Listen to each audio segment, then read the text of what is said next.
So I'm welcoming you to finger thoracostomy and chest tube insertion. My name is Dr. Muna. I'm an emergency physician. So I'm going to try to be very, very brief.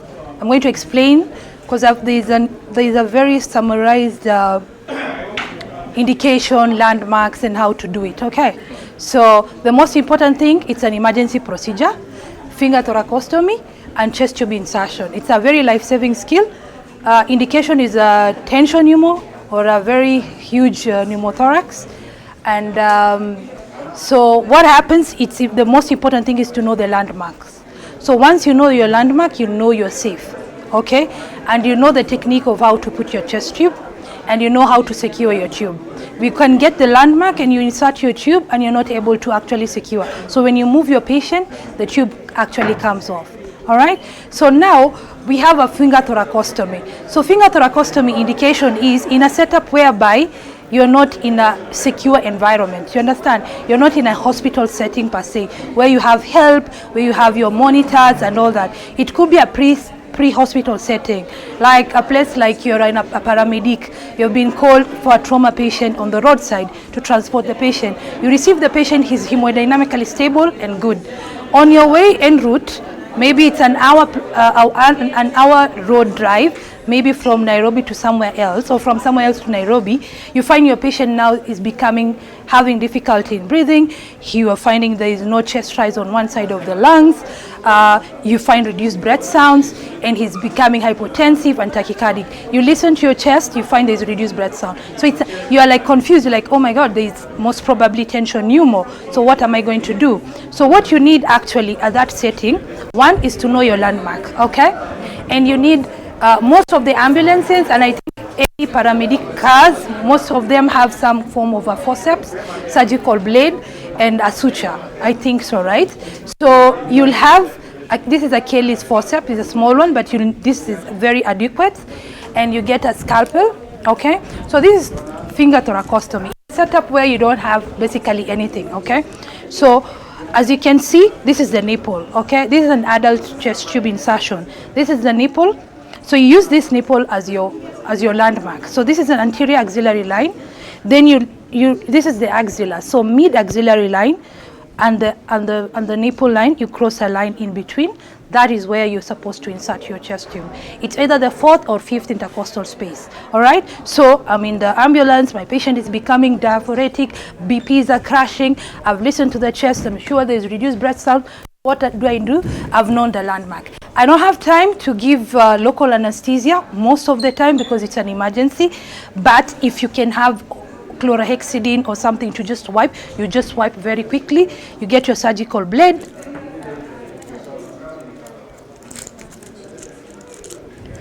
You get your landmark. This is my fourth intercostal space. That's it. I make a very nice incision, 5 to 7 centimeters, until where I'm able to see. And you put your fingers, you can be able to see the muscles and the ribs. So the next thing now is to take Achilles forceps, okay, and go through with my fingers inside and try to go through the ribs as you dissect, okay? You dissect until, if this is your first time, you'll have a lot of force to go through the pleura of the lungs. So you make sure you don't puncture actually very badly the pleura. So you go through and you puncture the pleura, but you're dissecting as you go through, okay? So once you reach the pleura, you push your Achilles, then you remove your Achilles in this extended manner because you've created a pathway as you're dissecting. So when you're coming off, don't come off like this. Come off in this way so that you create a very good hollow region, okay? The next thing is to put your fingers inside and you in between the ribs. You have fibrosis because of either TB or anything, so you swipe to be sure you have a very good hole. By doing that, immediately you do that, you'll feel gush of air, all right? Or you can feel blood which is coming out, but most of the time it's air which comes out. Your patient becomes better. So the next step is, how am I going to secure this? I'm in a paramedic center. I'm out of hospital. You get it? I'm in the ambulance and all that. So the next thing is to put something called a chest seal. Okay? There's one with there already. A chest seal is a three-way kind of like a a seal, okay? This is not the ideal one. I'm just trying to improvise, okay? It's whereby there is no air coming in. So what happens, you put a seal like this, you secure one side, and another side. You leave this side open, okay? This way, air can go in and out. This same thing, the way we use this chest seal, we normally use in gunshot wounds. If you're a paramedic or you're a nurse or a doctor or any healthcare worker and you're in an out of hospital setting where you don't have equipment, you can use even a foil to make a chest seal. What happens? The gunshot is here, he has an open sucking wound. So air comes in, air comes out, the guy is in distress.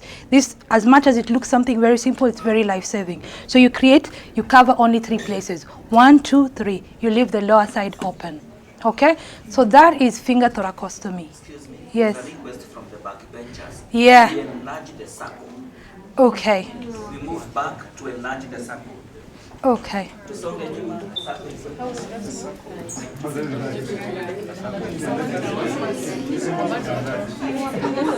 Okay, let me do this, okay? I'll brief the ones who have been able to hear and see. As they go to practice, I'll take the other group. Is that okay? Yes. All right, fine. So that is finger thoracostomy, life-saving. You're just panicking. You're in a place where you don't have, like, things to work on, you get it, that's fine. So now you're in a hospital setting, okay? You're in your emergency department, you're in critical care, you're in HDU, you're in surgical ward, okay?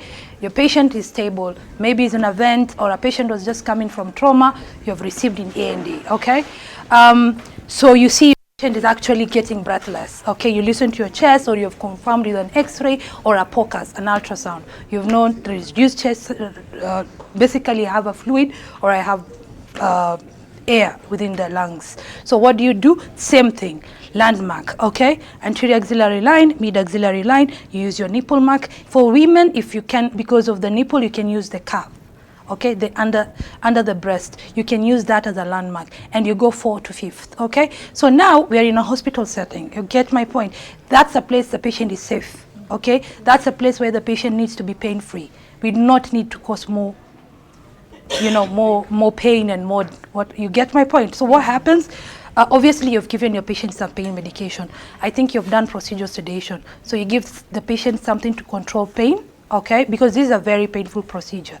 If you can do it without the patient being sedated or in any kind of pain, you're going to have a very difficult process of putting the tube, okay? So you've given your sedation or whatever it is you're using, which you have available in your area. The next thing you have to use is lignocaine, okay? So you take your 10 or 20 cc syringe, you use your needle, you aspirate and drip. It's a sterile procedure because controlled environment. Sterile procedure, you wear your gloves, patient is, you have extended the hand up. In any of that, you have to make sure the hand is away from the area. So the patient has to flex the hand like this, okay? Then you take your needle, you've aspirated, you have taken your lignocaine, you've known your landmark, 4th. So you feel for the rib, okay? Never go below the rib when you're giving anything, because below the rib, what happens under the ribs? Yes, that's where the neurovascular bundle is, and you don't want to paralyze this patient and already has problems there, okay? So what happens? You go in, you make a small wheel, okay? Like you infiltrate first the subcutaneous tissue. As you go in, you continue infiltrating, you infiltrate, and then above the rib, once you puncture the lung, you'll feel fluid or is it air coming in on your syringe. Then you push your lignocaine, okay? After that, you give it like 5 to 10, 1 to 2 minutes for the lignocaine to work. Then what happens? Take your surgical blade, make a surgical incision, okay? Make sure you have really cut very well, but not onto the muscles. It will be mostly subcutaneous tissue and the skin. Then you use your Kelly's forceps. This is what guides you. You put your fingers, go with your Kelly forceps to dissect. You're dissecting and dissecting and dissecting, okay?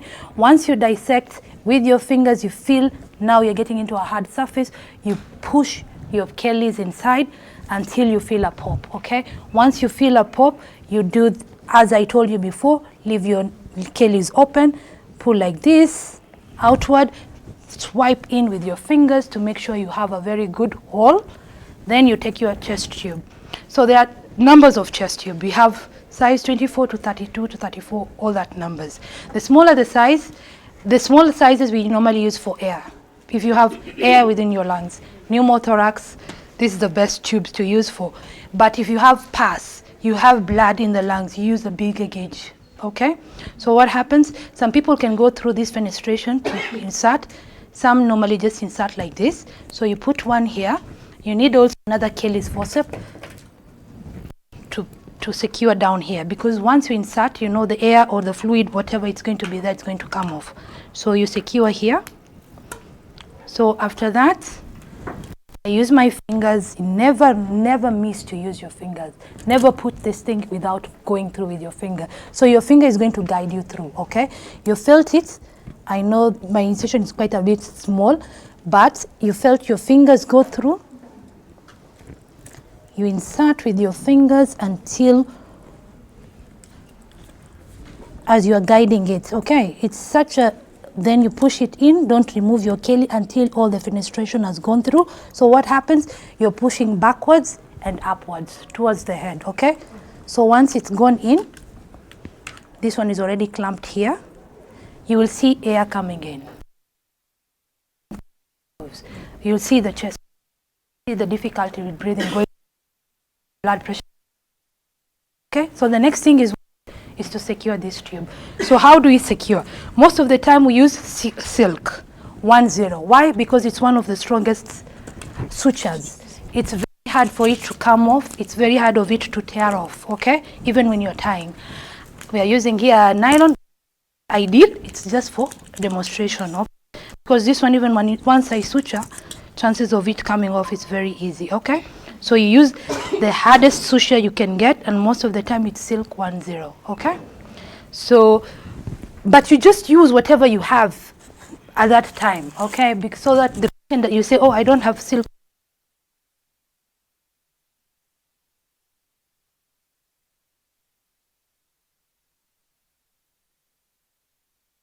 So you use what you have. So let me remove, yeah. So one the different techniques of how you secure this chest tube, okay?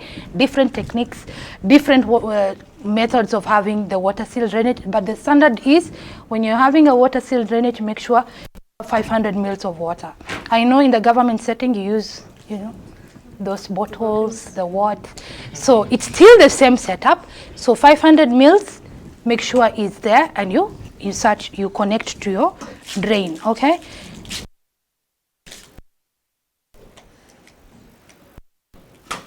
So different methods of how to secure this. Everybody has their own specialty and how they feel confident on how to do it. I think the one I'm going to demonstrate to show you, it's a bit easier for me, but if you guys know any others, you can advise me and you can tell me and you show me, that's fine. Anything, but as long as it's something which is not going to fall off. And it's something whereby when you're removing the tube, you'll be able to seal the hole. That is the indication, okay? So what happens? You make a figure 8, okay? You go through the tube. Through the skin, sorry. Through the skin, okay? But it's a big one, okay? You have to make a big incision and then you go down.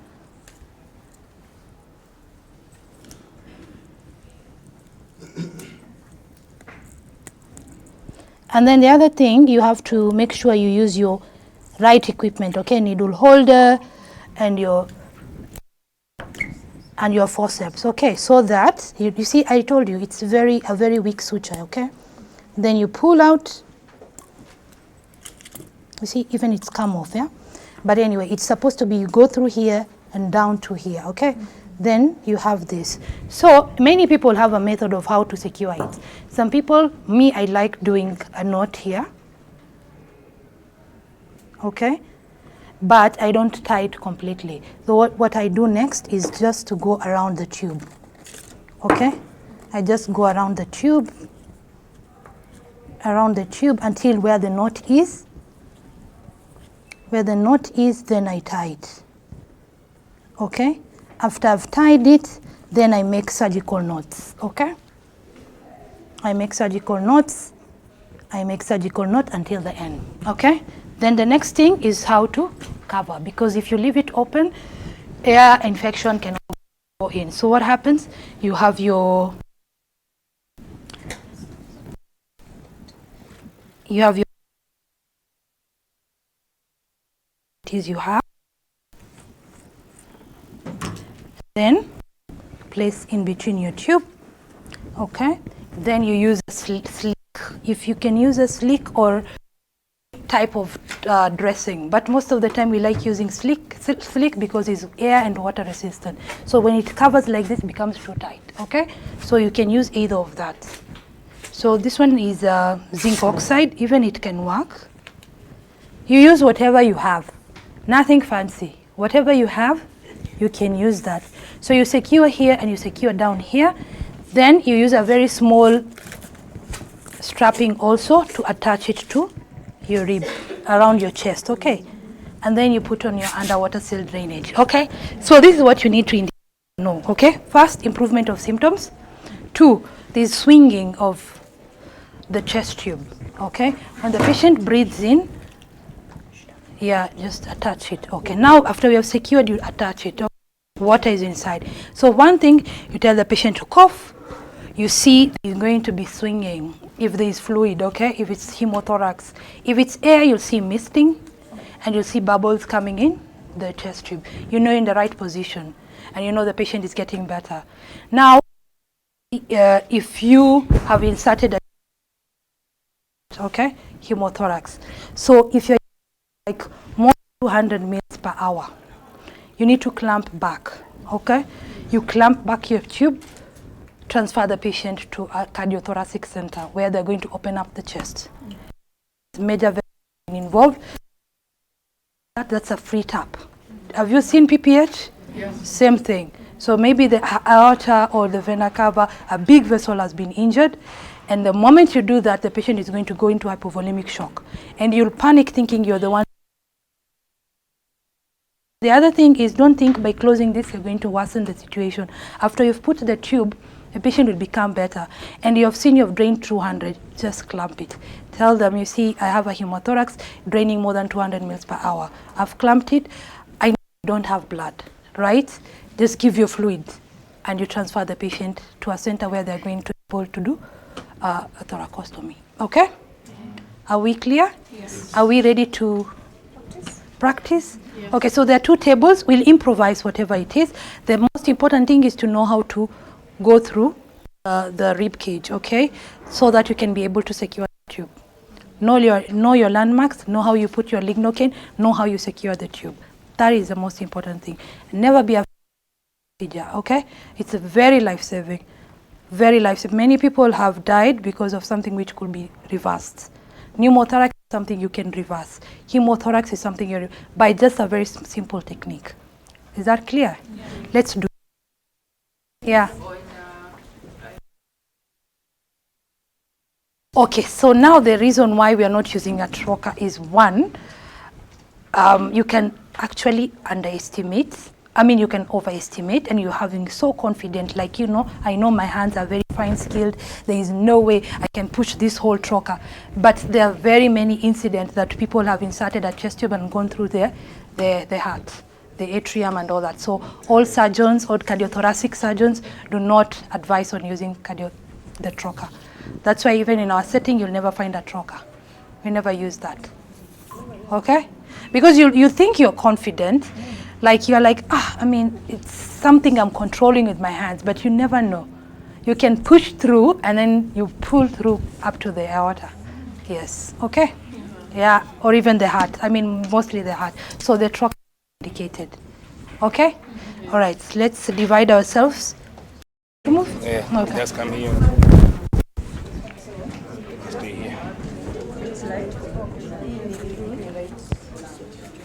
Switch quickly in your phone.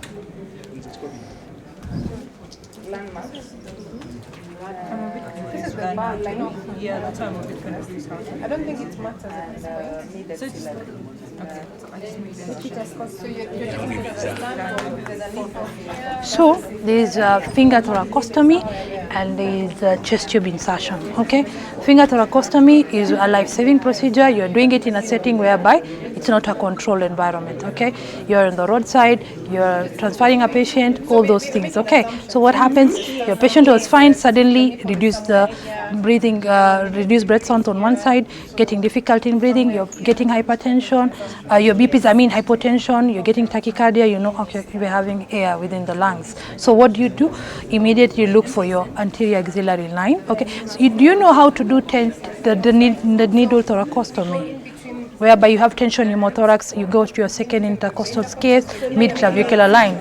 The same thing, you can use that, the second intercostal space, you make an incision, use your surgical, your Kelly's forceps, dissect, puncture the lungs, swipe with your fingers, okay? That one also forms a good seal, okay? Then you put your seal. All right, but now I just want you to learn this one so that at least you can practice, okay? Yeah, anterior axillary line where the nipple is, then in between the axilla, that's mid-axillary line. You connect a line, okay? Most of the time it will come to be, everyone depends, 4th or 5th rib. So this is your rib, so you go above it, okay? That's where you're going to put your chest tube, which is actually somewhere here. All right, so what happens if it's a controlled setting? You're in a hospital, you're in ICU, you're in the ward, so it's a controlled setting. I forgot to mention, so you have to give first the patient, you supplement air, and you give high flow. You give non-rebreather at a very high flow, okay? Don't look at SpO2. Make sure the patient is with a non-rebreather, high flow. Attach it there. Then you look at your landmark, you've known your landmark, you've draped yourself, it's a sterile procedure, you've used your chlorhexidine, whatever it is, to clean the area, you've known where you're going to make your incision, you take your syringe now, okay? You've already given patient procedural sedation, something to make him free and relax. So you take your lignocaine, you aspirate, take 10 cc syringe, most of the time, then you know your location, right? You use your needle, go above the rib, okay? You infiltrate as you push, okay? Infiltrate, push, make a wheel after the skin, you go to the muscle, then later on you puncture the lungs, okay? Above the rib, yes. You puncture the lungs. Once you puncture the lungs, you'll see air coming in or blood coming in. You know you're in the lungs. So you finish up with your lignocaine. Remove it out, give the patient like 1 to 2 minutes for the anesthesia to work. After that, remove your hand, then you take your Kelly's, okay? This one now, you've taken a blade and made a very good incision. People, above the rib, where your landmark is. You make a very good incision. You don't just cut the skin only, cut through up to the subcutaneous tissue. Now you see the muscles, you see how this is attached. That's how muscles are. There are like 3 muscles. There's one which goes like this, another one like this, and then another one transversely, okay? So what happens? You use your Kelly's forceps. So you use your fingers and the Kelly to go through. You go in as you dissect. You go in as you dissect. You go in as you dissect until you reach a very hard surface. Once you reach the hard surface, you puncture. You have to use a little bit of force, especially if it's your first time. You have to use a force. Don't be afraid. Don't think this thing is going to go into the heart. This is not a trocar. This is something very like small, okay? And you have your fingers there to guide you. So you push through, you'll hit the rib. Once you hit the rib, you extend like this, okay? You extend it like this and you come out when you have extended like this. So the hard surface is the rib? Yes, the hard surface is the pleural of the lungs, okay? Then after that, you put your fingers to swipe. Make sure you have a very good hole. Make sure your lungs are not attached to the rib cage. There is no fibrosis. Because there are some people who had TB, something for the lungs attached, so you're trying to swipe to see, okay? So I've swiped, I've seen it's actually clear. I remove my hands. Next is to attach my chest tube, okay? So you need 2 Kellys. One is to insert, okay? Then another one to at this side.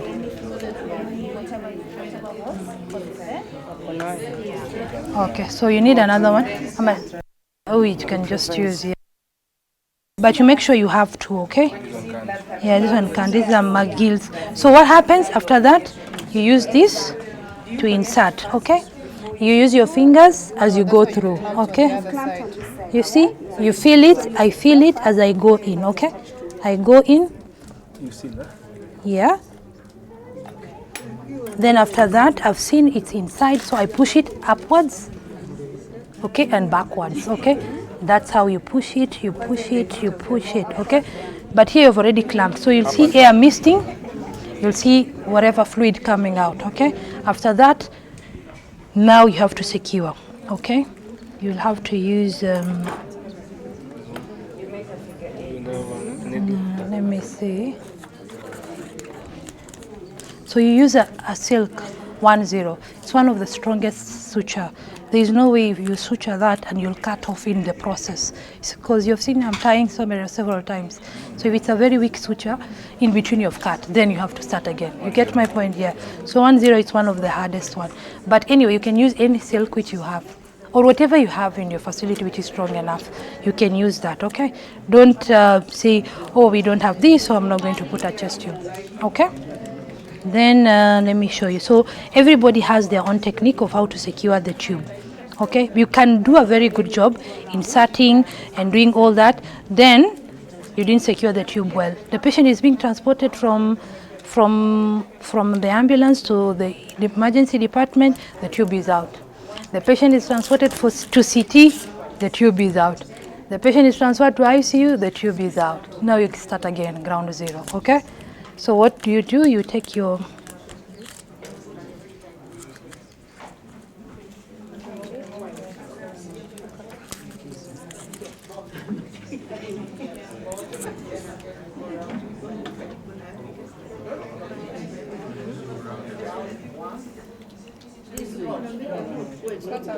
okay.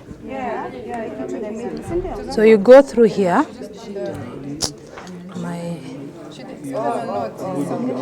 Yeah, you need a needle holder, but I don't have a needle holder. You go. Okay.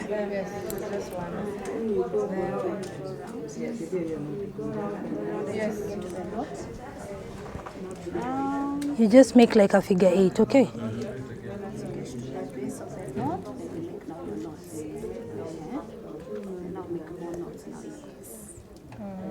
See?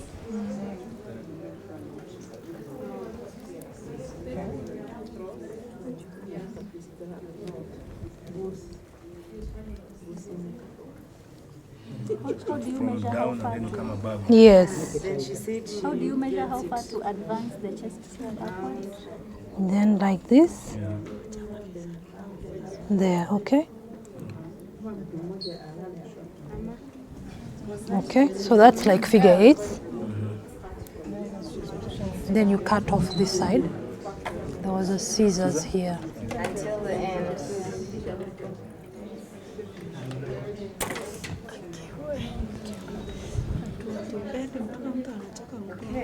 Okay? Then you tie your knot here.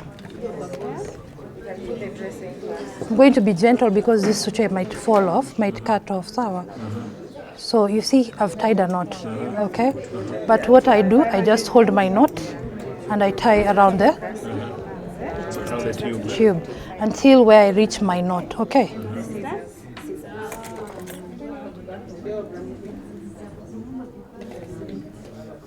The more you do this, the more easier it becomes. It's not that hard, okay? I know the worrying thing is putting inside. So now, yes, now you make your surgical knots, okay? So that it can be Easy, Remove the tube. yes, yes, yeah. You see? So maybe you can tell them the beauty of putting that because you don't have to remove the when they're Yeah. the chest tube. Yeah. Remove. Yes, to tie it. So you just cut one of the end. So maybe you've done your job 3-4 days or 1 week, the patient feels better. Now you're told by the doc or someone is telling you, remove the chest tube. So what happens? You disconnect, clamp here, then you take a scissors, you cut the last end of your knot. After you cut, you will have something like this, right? So let's say I've cut. Okay, so this is the one I have. Then I've already cut, because let's just assume yes. Then you pull it out. Then you tie completely. Okay. You use you use the same suture because you've just tied and gone round and round. So you tie it and you make a seal. Okay. Yeah. It's very simple as that. But the most important thing, secure the tube. You can just know how to use it, whichever method you're using.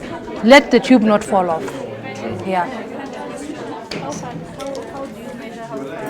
Okay, that's a bit tricky, yeah? So what happens, first this thing must be, the fenestration must be far enough behind, okay? So what we estimate most of the time, it's between 10 and 12 of your tube, okay? That way it will go posteriorly and backwards, and you have secured. Then the other thing, you'll have to do your chest x-ray to confirm that the tube is actually making a good job for you. So the x-ray will tell you, when you look at it, you're like, oh, I'm too far above. So what can I do? Let me pull it down a little bit. And you pull it down, and you're able to secure. Okay? Yeah. You can try under your supervision. Yeah, you can try. Right. So we go and use on these ones, because that one will be easy for you to puncture. This is real. Yeah. Let's go for there. That will be easy. Yes, all this. It's easier. So, acha nikuje pale. Yeah. That's why I brought for you this, because it's easy. This is a mannequin, it's very hard. Ah. Yeah. Acha nisome hapo. There is one free.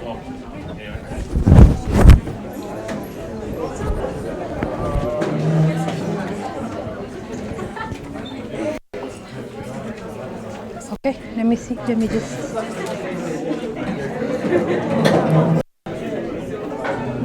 Are you guys okay? Have you done something good? Have you saved someone's life? Let's see.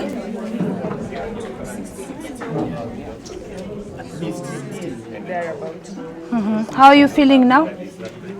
Have you been able to puncture, to dissect? Done it together. Oh, okay.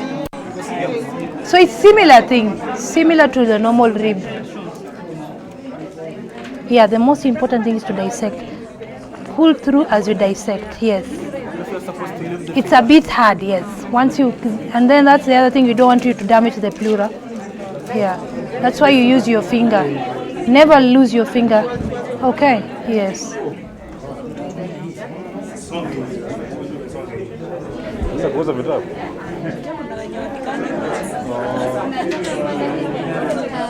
Yeah. I have a question. Okay. I've seen in some texts they say there's a different way in which you position it, whether Yeah. it's pneumo or hemo. No. It doesn't make It doesn't make a difference because the patient is going to lie flat most of the time. It doesn't make a difference. Posteriorly, heading to the head, doesn't matter. So we always position it posteriorly. Posteriorly going upwards.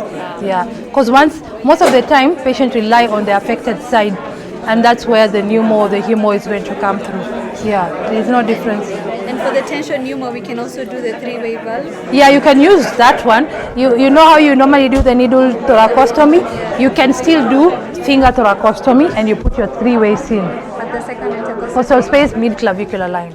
Yeah, but you know it's a very temporary measure. Yeah. That one will give you like an hour or so, and then the patient will get back to tension. So you need a chest tube. And then Yeah. when they drain massive blood, that is You have to 200 clamp. ml at the drain at Immediately 500 or 200 mils per hour. So we normally say not over time. We say 500 immediately, you clamp it. If it's 200 per hour, you have to clamp it also. That means it's the major vessels have been involved. So if you open it, you're just like PPH, so you're just making blood come out, and you don't have blood. So what are you doing? Just clamp it and transfer the patient. Yeah. Okay. Another specific question. Do we go above the fourth rib or above the fifth rib? Or it doesn't matter? Either fourth or fifth, it doesn't matter because you are safe. But you know, some people their nipple line, it's actually the fifth. Some people their nipple line is actually the fourth. So either of the two, it's safe. Yeah. Thank you. Okay. To ask, when Yeah. you're inserting the needle for lignocaine insertion, Yeah. usually you feel like that give way. Yes. Yeah. But how sure are you that you've not punctured the lung? Okay. So Rather what? you're- like, No, is you it see, clinically, because can you tell? you have not punctured the lung, because already within the pleura there is excess fluid. So the lung is actually collapses up there, or fluid has pushed it up there. So there is no way you're going to touch the lung. Yeah, that's why So you're even putting. if it's a hemothorax, Yeah, you can once you still be puncture, assured that the yeah, lung is quite it's far far away. So what you'll see, it's actually okay, so blood, that giveaway unless is you're in the unless it's something like an effusion. You know, an effusion is not Yeah, an yeah. emergency. Yeah. So most of the time you just do it just to make the patient a little bit better. That is whereby you can basically even puncture the lungs and you give the patient an actual pneumothorax. Pneumo, actually, that's what happens. So what happens with pleural effusion, most of the time you use an ultrasound and you be very gentle on the needle you're using. Okay, so you don't go too deep and you don't go too far. So if you're using the gauge, the green needle, you can try going down to use maybe the other needles, the smaller needles, so that at least when you're infiltrating for the pain control, you can do that. And most of the time, effusions, unless it's a massive effusion, I know that's when you normally drain. If it's a very small effusion, putting a chest tube is going to be a very tricky procedure. So what happens, people use something called a pigtail. A pigtail is a very small kind of a tube which you can insert. And I know it's not available in most facilities, but that's what people normally use. So it's a very small, like a pigtail. You know how a pig has a small tail? Basically the same thing. So that one you can insert, there is no way you'll damage but if it's a massive effusion, you know the lungs are up there, this whole place is just fluid, there is no way you can damage.